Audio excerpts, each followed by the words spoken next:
You already probably feel like banks charge too much in service fees. Well, now experts say those fees are likely to increase by spring.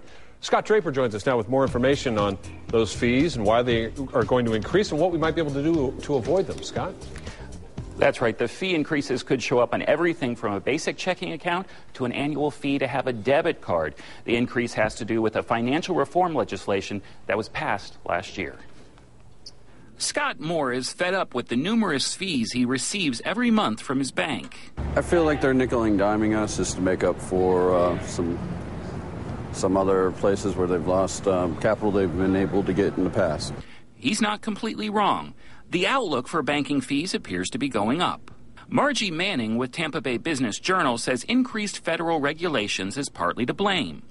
The passing last year of the financial reform measure included a change in fees a bank can charge a business when a debit card is used at that establishment.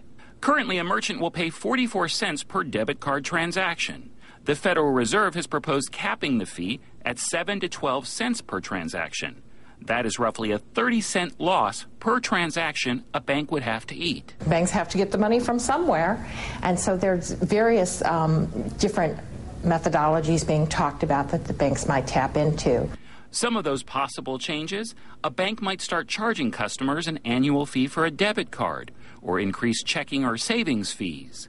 In fact, the Wall Street Journal is reporting today that Bank of America is planning on testing a new fee by increasing one of their basic checking accounts by $6 without an option to waive the fee. And if you think you'll just move your accounts to a smaller bank or credit union to avoid fees, banking experts say they too will likely increase their fees. So what can you do to avoid these fees? The one thing that bankers do like is lots of relationships with the same bank.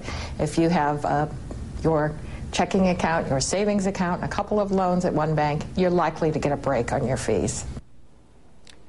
Again, the merchant fee change is just a proposal, but the legislation is expected to adopt this by spring. Therefore, you may see some fee changes or increases as soon as July. Back to you.